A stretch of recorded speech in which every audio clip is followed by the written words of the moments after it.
اسی کے ساتھ ہی رخ کریں گے خطہ پٹھوار کا۔ آپ کو پتا ہے کہ خطہ پٹھوار تو ہمارا جو ہے ایک حسن کی دیوی اس کو کہا جاتا ہے۔ اس کی مختلف جو اس کی روایتیں ہیں، جو اس کی ثقافت ہے، اس کا کوئی ثانی نہیں ہے۔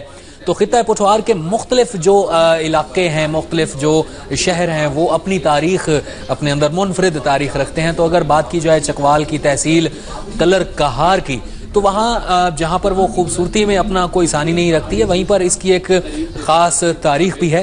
اس کی تاریخ شامل کرتے ہیں ہمارے نمائندے فرد رشید کی رپورٹ۔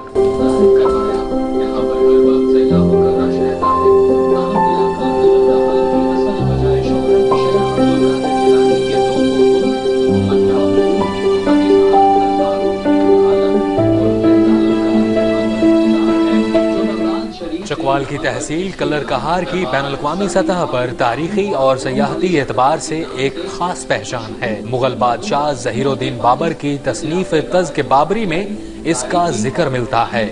یہاں کی قدرتی جھیل، خوبصورت پہاڑی سلسلہ، قریب سے گزرتے موٹر وے کے دلکش نظاروں نے کلر کہار کو پرفضا مقام کے طور پر متعارف کروایا۔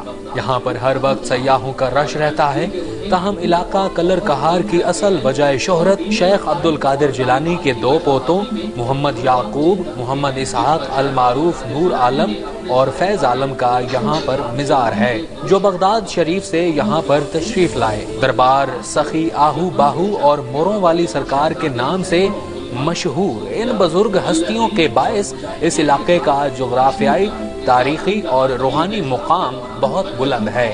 روایات کے مطابق 566 ہجری میں اس علاقے کے مسلمانوں کا ایک وفد حضرت شیخ عبد القادر جیلانی کی خدمت میں بغداد شریف حاضر ہوا اور عرض کی کہ انہیں ہندو بہت تنگ کرتے ہیں اور دینی عقائد اور تعلیمات کی بجا آوری میں رکاوٹیں ڈالتے ہیں، جس پر شیخ عبد القادر جیلانی نے اپنے صاحبزادے عبد الرزاق جیلانی کے 2 شہزادوں محمد یعقوب اور محمد اسحاق کو یہاں بھیجا۔ یہاں پر دونوں شہزادے سینکڑوں علماء، صوفیاء، مبلغین اور مجاہدین کے ساتھ تشریف لائے۔ اس دوران یہاں تبلیغ اسلام کے دوران مرہٹوں اور ہندوؤں کے ساتھ ایک معرکے میں شہید ہو گئے۔ شہید شہزادوں کو ایک اونچی پہاڑی پر سپرد خاک کیا گیا، جو بعد ازاں جنوں والی پہاڑی کے نام سے بھی مشہور ہوئی۔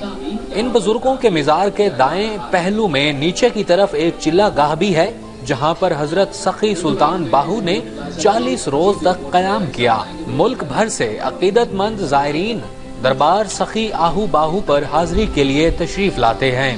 شہزادگان غوث الورا کے مزار کے گنبد کی نئے سرے سے تعمیر اور توسیع کا کام جاری ہے، جس کے اوپر تزئین و آرائش کا کام بھی شروع ہے۔